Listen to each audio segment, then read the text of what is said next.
Salutations, aujourd'hui je reviens pour te faire une vidéo un peu particulière que je voulais absolument poster au mois de juin. Donc c'est une vidéo qui va te parler de l'entretien d'embauche versus le style alternatif, mais dans le service de l'aide aux personnes. Alors les trois personnes qui m'ont inspiré pour faire ces vidéos sont respectivement Réel, Séraph et Jones, dont je vous mets les liens en barre d'infos.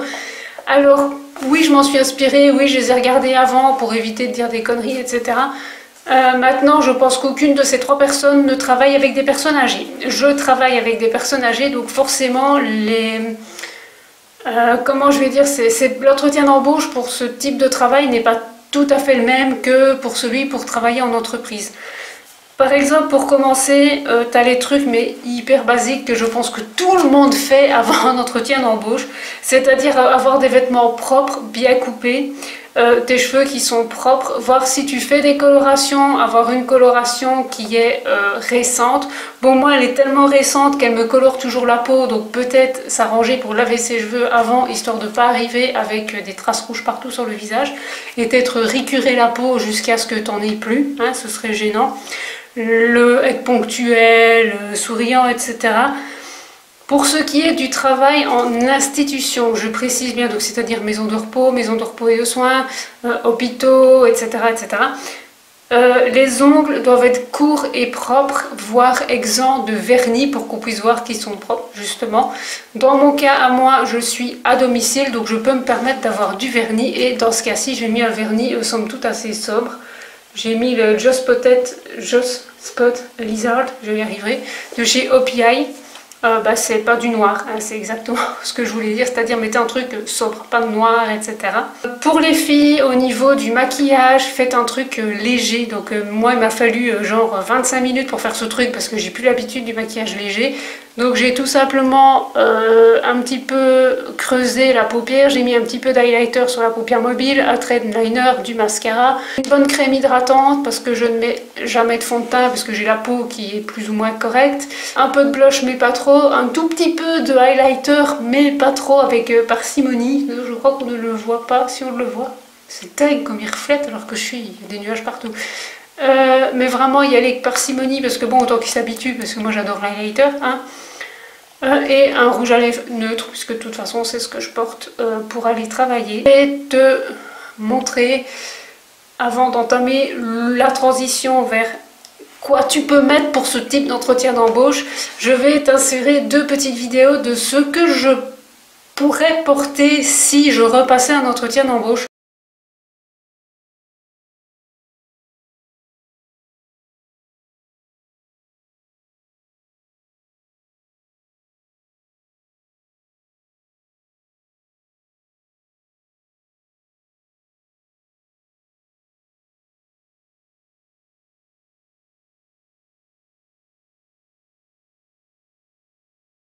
Mais sinon voilà, c'est très classique. Alors il faut savoir que dans ce type d'entretien d'embauche, tu peux totalement te permettre de venir avec le combo jeans, basket au simple, pour un peu qu'il soit un peu sophistiqué. Genre tu viens pas avec un truc avec des trous, tu viens avec des vêtements qui sont repassés, qui sont propres, etc. Pourquoi? Parce que c'est un métier où tu vas être tout le temps debout, tu vas courir tout le temps en fait. Donc forcément des talons c'est chouette, mais on peut te poser des questions vis-à-vis de ça. En institution, on va pas trop se prendre la tête, hein. Le dress code c'est le pyjama de l'institution, à savoir le haut blanc, le pantalon blanc et des pompes qui ne font pas trace sur le sol, autrement dit t'es au summum de ton glamour. Maintenant ici à domicile c'est un peu plus particulier parce que tu es à moitié en sigil, c'est-à-dire que tu as tes fringues d'habitude, mais tu as une blouse de travail. Donc forcément tu peux montrer que ce que les patients vont voir à peu près dans la vie de tous les jours, dans le cas où tu mettrais des talons. Parce que tu te dis, bon voilà, c'est un entretien d'embauche, je vais bien me saper, etc. C'est normal. Si on vous dit, voilà, est-ce que vous pensez que les talons, c'est une tenue appropriée pour travailler à domicile, blablabla, vous pouvez simplement dire que vous les avez mis pour l'entretien d'embauche parce que vous vouliez faire bonne impression, ce qui est normal, et d'expliquer que vous ferez ça en talons, en chaussures plates, voire en petits talons, si vous ne savez vraiment pas porter de chaussures plates, vous pouvez vous permettre des petits talons. N'oubliez pas que dans le service aux personnes, que ce soit en institution ou à domicile, vous allez passer votre temps à sortir des gens du lit, les remettre dans le lit, les mettre sur la chaise percée, les mettre dans leur fauteuil, les mettre dans une chaise roulante. Enfin, vous allez passer votre temps à trinque-baller des gens. Donc forcément, visez tout de suite au plus simple. Dans mon cas, à moi, il y a une charte qui il est mis des vêtements pratiques, confortables et décents et porter son tablier.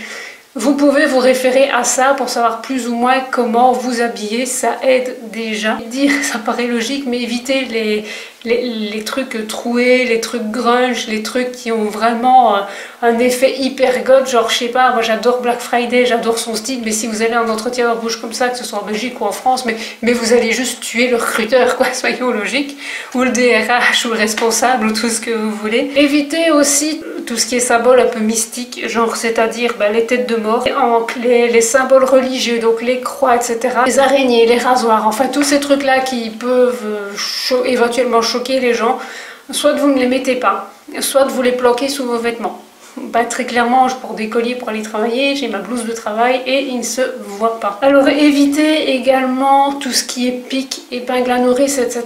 Pourquoi? Parce que vous pourriez tout simplement blesser les patients. Ça paraît très con, mais comme vous les prenez contre vous pour faire la manutention, le but c'est pas non plus de leur crever un œil.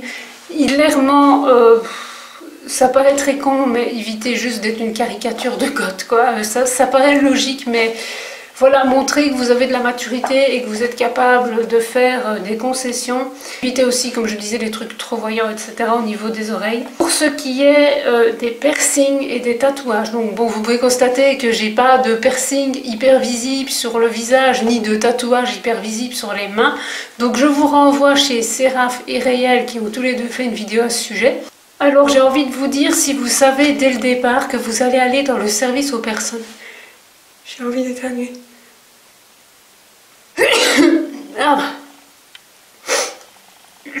Donc si vous savez dès le départ que vous vous dirigez dans un service aux personnes parce que vous sentez que c'est votre kiff, que vous voulez faire du social ou bref tout ce que vous voulez, franchement de base ne faites pas des piercings trop voyants sur le visage ni des tatouages sur les mains, parce qu'au final oui, si vous voulez travailler dans ce type d'institution, ça peut réellement vous poser quelques soucis. Maintenant oui, le petit piercing au nez, c'est encore accepté, un piercing ici, ça peut encore aller, à l'arcade aussi, mais pas commencer à faire tout ce qu'on peut faire sur le visage. Pas vraiment, si le service aux personnes, c'est quelque chose qui te donne vraiment envie, que tu veux faire ce métier-là, non.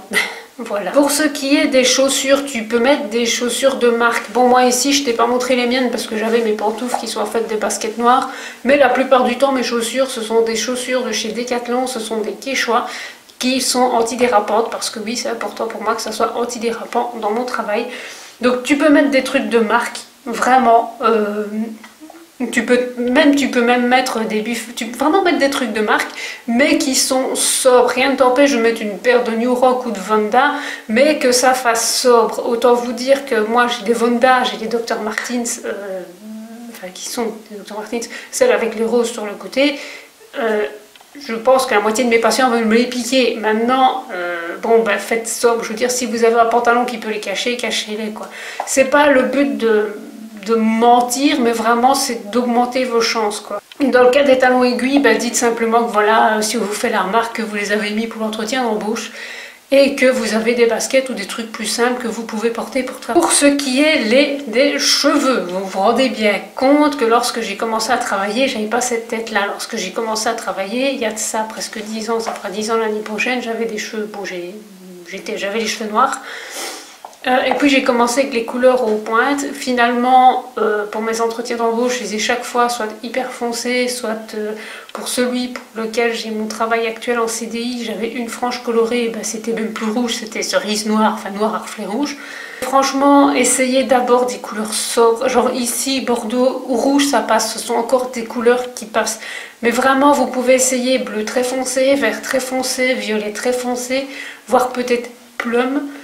Mais Voilà, si vous avez des mèches, essayez d'avoir quelque chose qui peut cacher vos mèches. Moi, dans mon cas actuel, si je vais repasser un entretien d'embauche, vous vous doutez bien que ma mèche verte devenue bleu canard avec la coloration, ça passera pas. Ben, si on vous fait la remarque, simplement dites petit 1 que vous pouvez soit recolorer, recolorer, c'est de la couleur de vos cheveux, soit que vous pouvez faire une couleur moins criarde, genre par exemple j'ai les cheveux bordeaux, je pourrais faire rouge un peu plus vif, ou alors si comme moi vous les avez assez longs, vous pouvez les attacher et en théorie, les gens vous emmerderont pas, quoi. Maintenant, vous pourrez tomber sur des recruteurs qui, quoi que vous fassiez, quoi que vous disiez, vont être hyper coincés et vont vous faire des remarques surtout fouillées parce que ce sont des gens qui n'auront pas envie de faire de concessions. Vous allez en faire. Vous allez en faire parce que vous vous doutez bien qu'être habillé style Morticia Adams pour aller au boulot, ça passe pas. On est malheureux, c'est malheureux, mais c'est comme ça. Je sais qu'il y a des gens qui trouvent ça malheureux de se déguiser, entre guillemets, pour aller travailler, mais on est encore dans un monde très clairement est hyper looké, ça ne passe pas, vous faites fuir les recruteurs. Sachez aussi, parce que ça c'est quelque chose qu'on m'a déjà fait la remarque pas quand je travaillais, beaucoup de gens me disent mais moi si j'étais recruteur avec vos cheveux vous allez faire peur aux gens. Je peux franchement le répondre, ça va faire 9 ans que je bosse. La plupart du temps les gens en ont soi-disant, soit vraiment rien à branler, mais genre que dalle, tu viens pour un service, ils sont contents que tu leur rendes ce service. Quand je parle de service, je parle de toilettes, de soins, de repas, hein. Bon, sortez pas ça de son contexte, merci. Soit ils aiment pas et de toute façon ils sont assez bien élevés pour fermer leur gueule, soit ils vont vous dire ah mais j'adore vos cheveux, ah c'est trop bien, ça change de ce qu'on voit d'habitude. Je vous jure que la dernière phrase je l'ai hyper souvent. Des gens qui me voient arriver, bon c'est clair que je suis pas du tout l'image classique de l'aide-soignante et que mes cheveux rouges, mes fringues noires et mes tabliers colorés, autant vous dire que je suis même à l'antithèse de ce qu'on peut imaginer d'une aide-soignante. Non, pour résumer le truc, sachez que j'ai des gens qui me préfèrent moi, je veux dire la personne que je suis, mais je suis souriante et je fais mon travail, que des gens qui arrivent, qui sont habillés comme monsieur, madame, tout le monde, qui sourient pas, qui font la moitié de ce qu'on leur demande. Donc si vraiment quelqu'un vous dit, écoutez, vraiment vos cheveux, ça peut pas, il faut que vous ayez une couleur classique ou que sais-je, vous pouvez toujours leur dire, si vous avez déjà de l'expérience dans le métier, que au final, vous avez la plupart du temps eu de bonnes réactions de la part des gens. Bon, d'un autre côté aussi, ils vous retiennent aussi bien, mais c'est à double tranchant. Ils vous retiennent bien quand vous faites du bon travail, et ils vous retiennent bien quand vous faites de la merde aussi. Maintenant, il faut savoir, pour un petit peu élargir par rapport au travail en global, comme si vous êtes dans le type bâtiment, ouvrier, etc. Je veux dire là, entre guillemets, tant que vous faites votre boulot, on s'en fout. Que vous ayez la crête, des dreads, des tatouages, on s'en fiche complètement. Je veux dire, c'est un milieu qui est plutôt ouvert, hein, bon à ce niveau-là. Je veux dire, tant que le maçon il fait son mur droit, que le charpentier il fait ses charpentes correctes, on va s'arrêter là. Donc il faut savoir qu'il y a aussi des métiers où clairement l'apparence c'est là. Donc vous prenez tout ce qui est la banque, l'agence immobilier, la restauration, etc. Les couleurs, les piercings, les tatouages, c'est niette d'office. Disait si bien Séraph dans sa vidéo, la décision du recruteur ou du directeur des ressources humaines ou du directeur, en fait la personne qui te reçoit pour l'entretien d'embauche, la décision se prend littéralement dans les 5 premières minutes, voire au premier coup d'œil. Donc le truc c'est que tu ne connais pas les jugements, tu ne connais pas les préjugés de la personne. Et souvent les gens ont une espèce de méconnaissance du milieu goth où ils sont persuadés que, je sais pas, moi l'âme des patients, tu les captures pour faire des messes noires à Satan, quoi. Enfin, je vais adapter, mais t'as compris le truc, quoi. Si un truc que je vais te conseiller tant qu'on y est, c'est ne mettez pas vos photos sur vos CV. Pourquoi? Parce que limite la personne va voir votre tête, elle va même pas peut-être, je sais pas, vous remarquer que vous êtes la Rolls-Royce des ingénieurs ou la Rolls-Royce des aides-soignantes, genre je sais pas, moi vous savez soigner la reine d'Angleterre, hein. Cette personne, parce qu'elle va voir votre tête, va faire non, j'en veux pas. Je vous conseille vraiment d'y aller light, d'y aller soft, de montrer que vous savez faire des concessions. Vraiment, j'ai envie de vous dire, entre guillemets, ne vous déguisez pas pour aller en entretien d'embauche, sauf si vraiment vous avez un taf, vous avez besoin de sous, que vous avez un taf alimentaire, etc. Parce que moi, quand j'y suis allée, j'y étais en chemisier blanc et jeans bleu. Pourquoi? Parce qu'il faisait 35 degrés, que j'avais trop chaud et que la précédente institution où j'avais travaillé, on m'avait pas gardé parce que j'avais une mèche de cheveux rouges et des chaussettes à rayures, ce qui était complètement con. Mais je vous assure qu'à partir du moment où vous décidez d'y aller en mode monsieur, madame, tout le monde, pour faire accepter votre style par la suite, vous commencez de beaucoup plus loin. J'arrive pas à faire la conclusion de cette vidéo, ça m'énerve. J'espère que cette vidéo t'aura plu, qu'elle aura pu t'apporter des pistes ou des astuces pour pouvoir passer en entretien d'embauche quand tu es dans le service aux personnes. Je suis désolée si c'est un petit peu décousu, mais j'ai fait la nuit, je suis rentrée tard, j'ai pas dormi parce que je suis rentrée trop tard et que j'étais plus fatiguée. Donc j'espère que ce sera quand même clair, sinon n'hésite pas à poser toutes tes questions, je te répondrai. Je te fais la bise et je te souhaite une bonne journée. Salut!